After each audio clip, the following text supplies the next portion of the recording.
Merci beaucoup Hind et merci à tous d'être venus à l'heure ce matin. Comme quoi, quand on choisit les bons orateurs et les bons thèmes, on peut recommencer à 8h30 et une, même dans un congrès de Smédian. Et merci à vous tous d'être là pour pouvoir améliorer la prise en charge de nos patients. Je vais donc parler de la bithérapie fixe dans une prise en charge optimale de la dyslipidémie et rappeler que lorsque on regarde l'épidémiologie au Maroc, on pense qu'on n'a pas du tout de cholestérol dans nos patients. Ce qui fait que la dernière étude Stepwise a révélé que seulement 10% des patients avaient un niveau de cholestérol sanguin élevé. Alors moi je ne sais pas ce que c'est qu'un niveau de cholestérol élevé. Je ne comprends pas très bien. Je comprends un taux de cholestérol à l'objectif ou pas à l'objectif. En tout cas, ce qui est sûr, c'est que lorsqu'on regarde les prédictions de l'OMS, il y aurait plutôt une prévalence qui serait autour de 38%. Donc 10% non, 38% à traiter peut-être pas, mais clairement, on va devoir avancer dans la prise en charge de la dyslipidémie dans notre pays. Un chiffre qui est par contre alarmant, c'est ce nombre important de patients, plus de 80% des patients qui ont déclaré n'avoir pas mesuré leur cholestérol, ou en tout cas n'avoir jamais eu cette notion, alors qu'on est à 88%, alors qu'on était à 68% qui disaient qu'ils n'avaient pas reçu de bilan pour faire une glycémie. Donc, pas suffisamment de dépistage.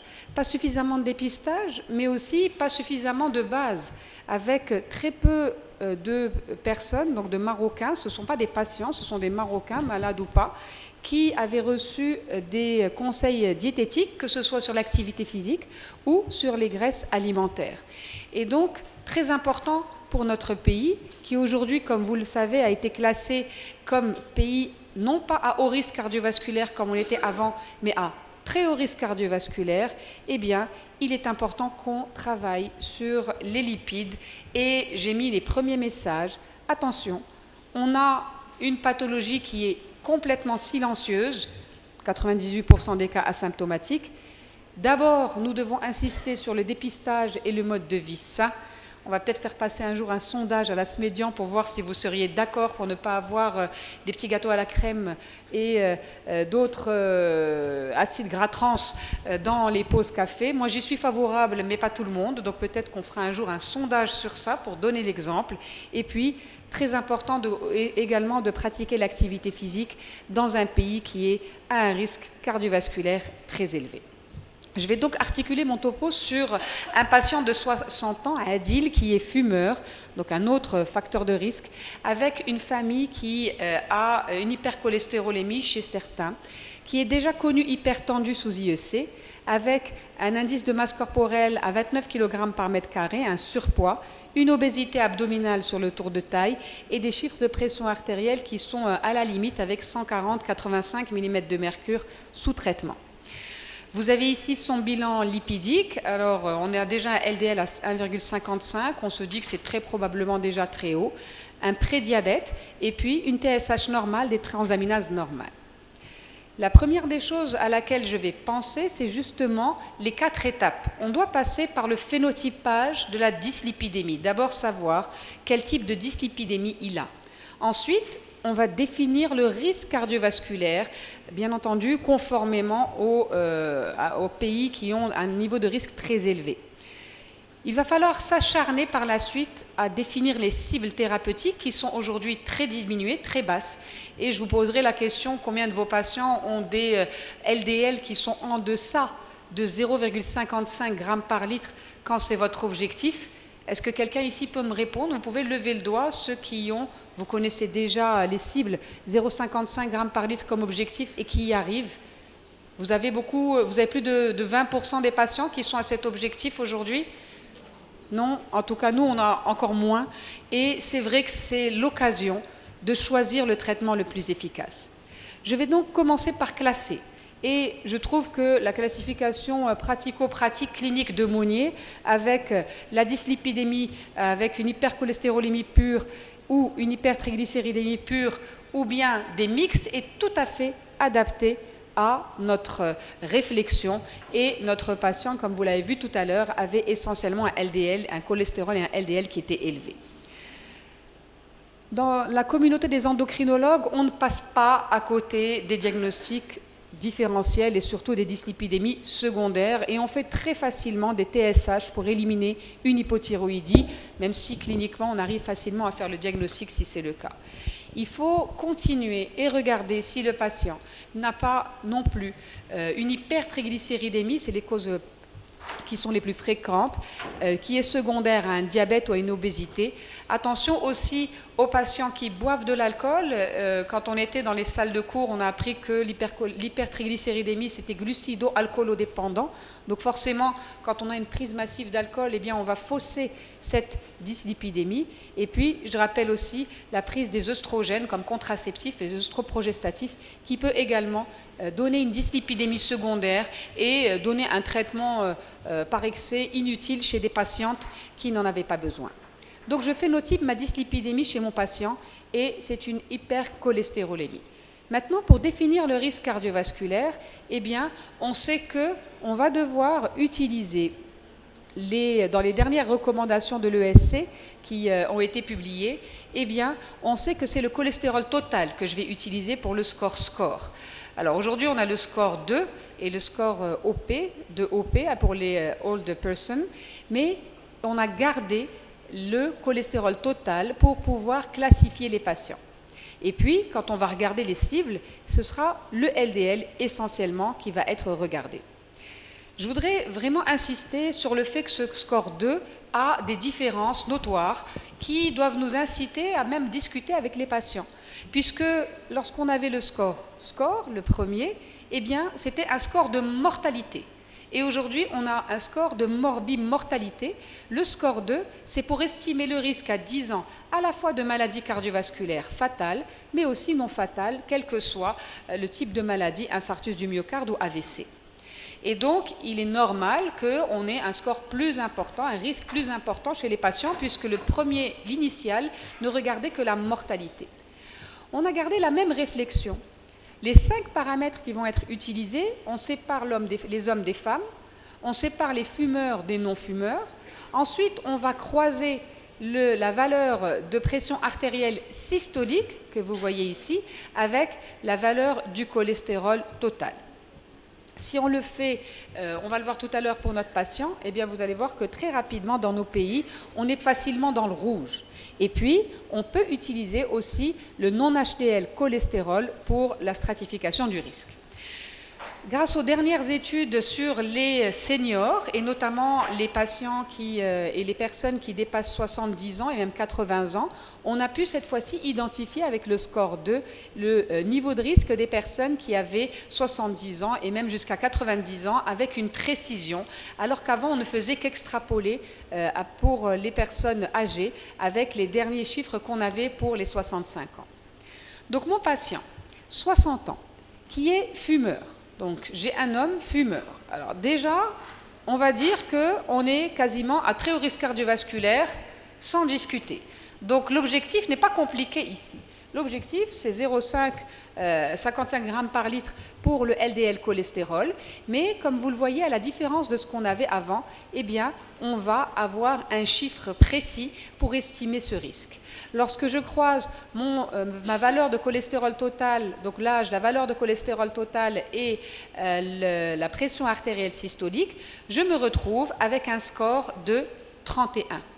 Et 31, bien entendu, c'est un score très élevé, mais quand on discute avec les malades, c'est 31% de risque dans 10 ans, soit qu'il ait un décès, soit qu'il ait une maladie cardiovasculaire non fatale. Ça fait une différence dans la réflexion.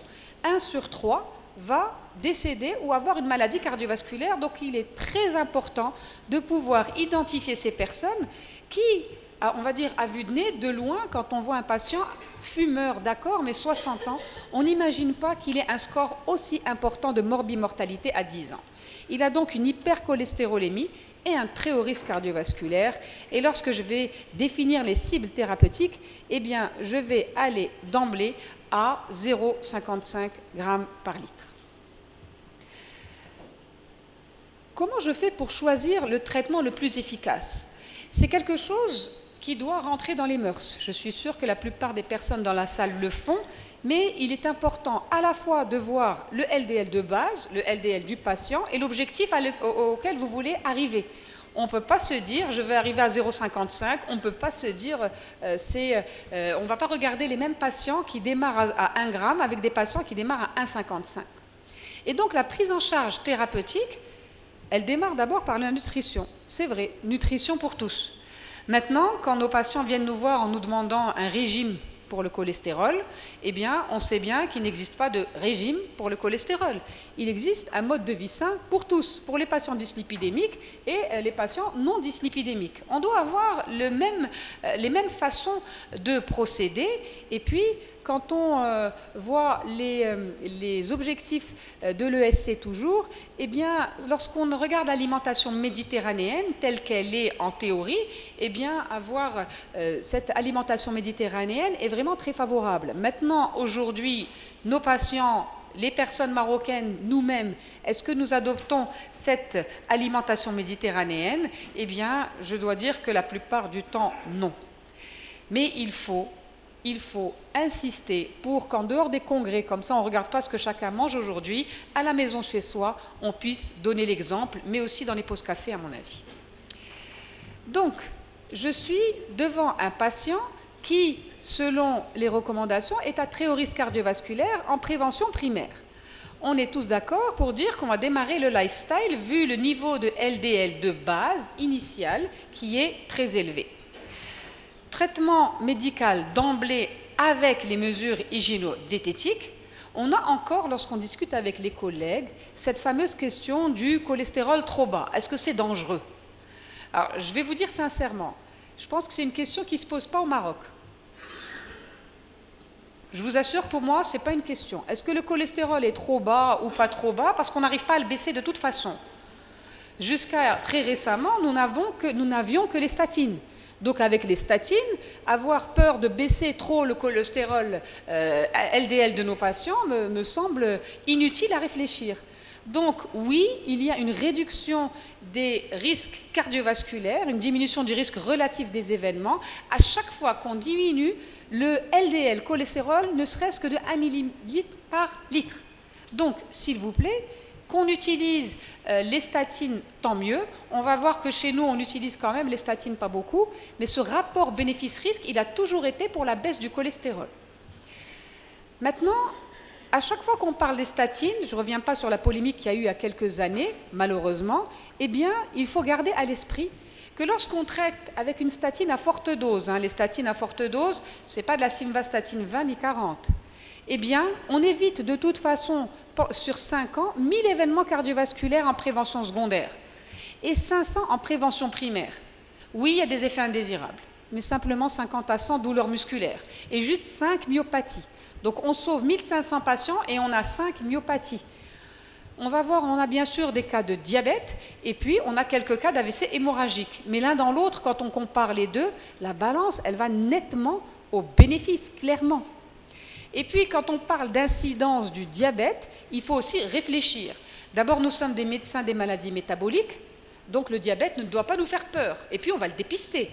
Et quand on réfléchit sur le nombre de patients à traiter pendant 4 ans pour avoir un seul patient qui va avoir un diabète dû, entre guillemets, à la statine, c'est 255 patients. Par contre, pour toujours en 4 ans, dans ce très beau papier du Lancet, eh bien, on sait qu'on va éviter plus de 5 décès ou infarctus du myocarde et plus de 5 AVC ou revascularisation.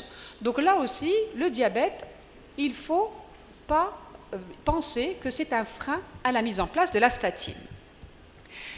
Alors, dans les recommandations, j'ai discuté avec des collègues dernièrement et on se rend compte qu'on n'utilise pas tous les mêmes recommandations par rapport à la prise en charge des lipides.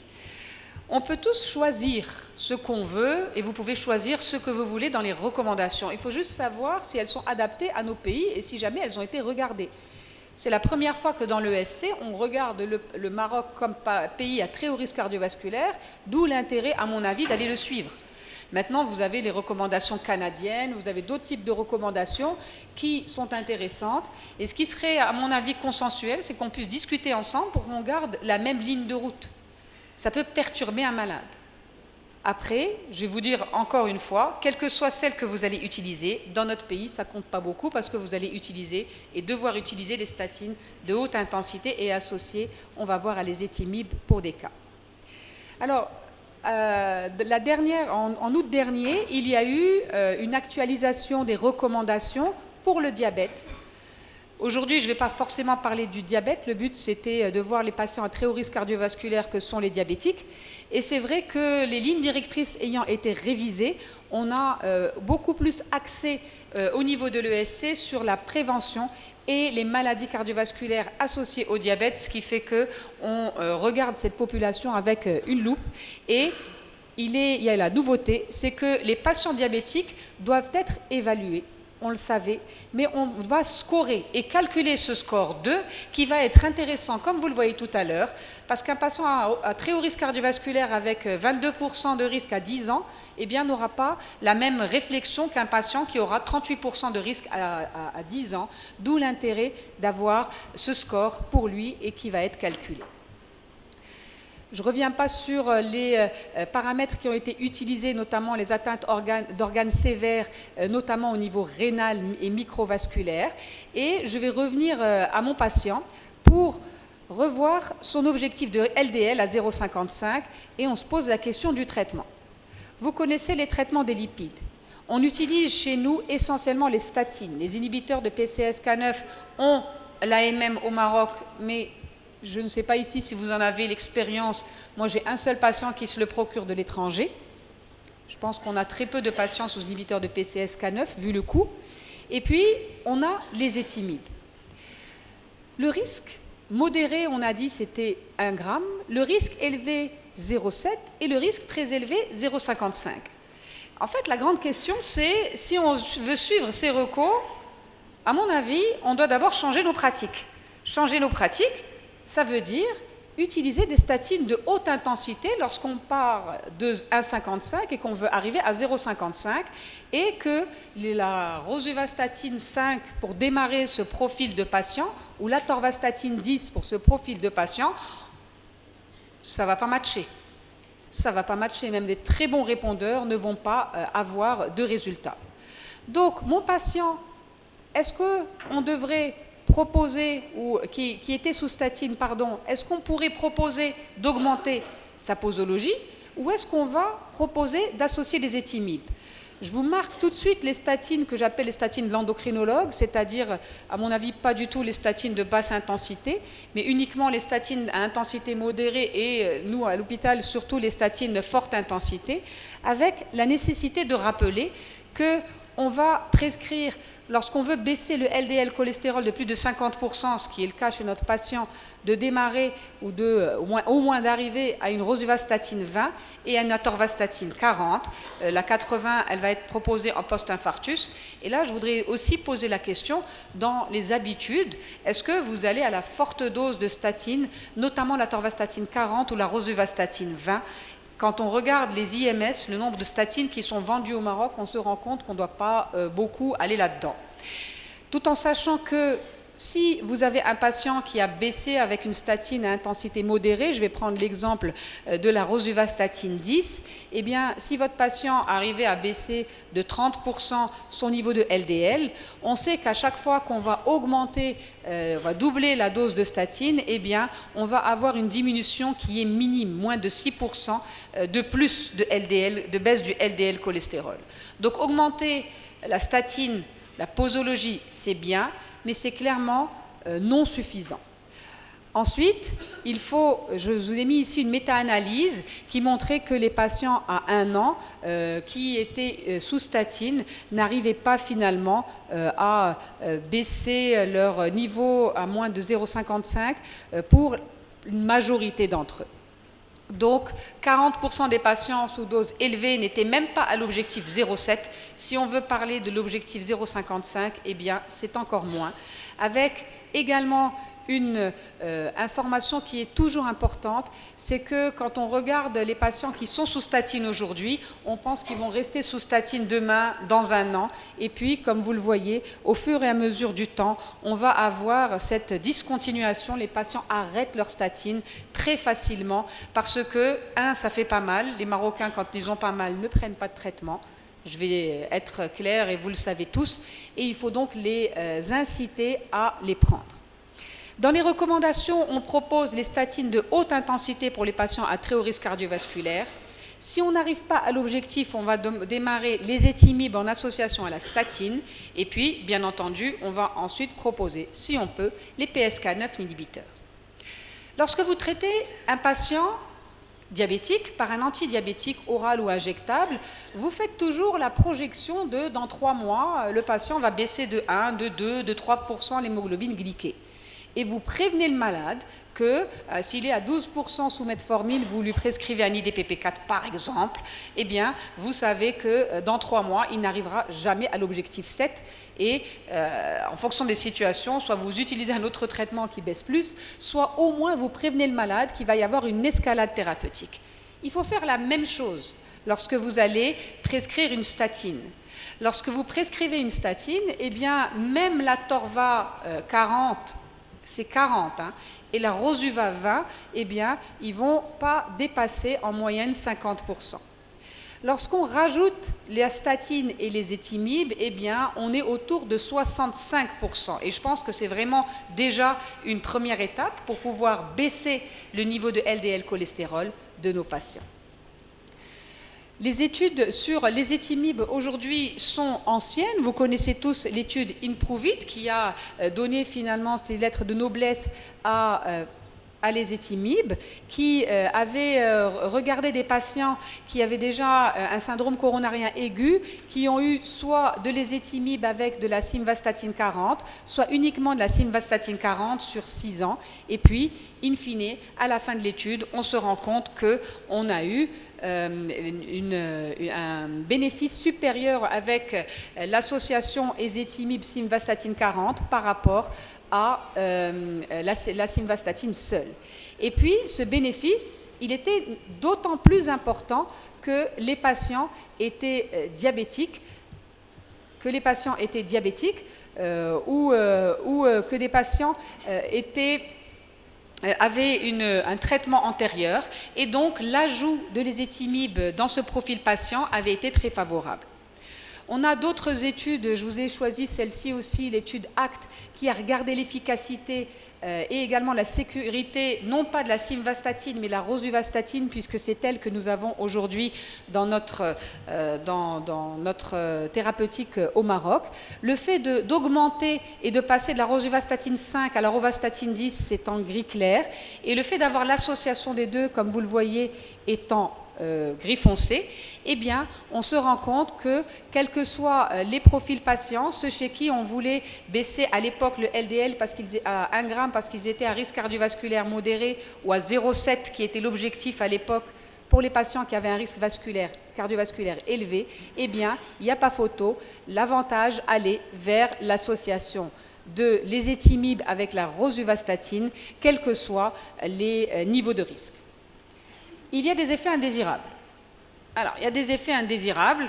Des fois, on se pose des questions sur les effets indésirables de l'association des deux. Eh bien, nous n'allons pas avoir plus d'effets indésirables dans les groupes puisque vous voyez que ce soit avec l'association ici ésétimib ou avec la rosuvastatine seule qui pouvait être titrée jusqu'à 20, eh bien, il y avait notamment très peu d'effets indésirables majeurs. Et puis, on a eu cette discontinuation chez 2% des patients versus 0,5% des patients.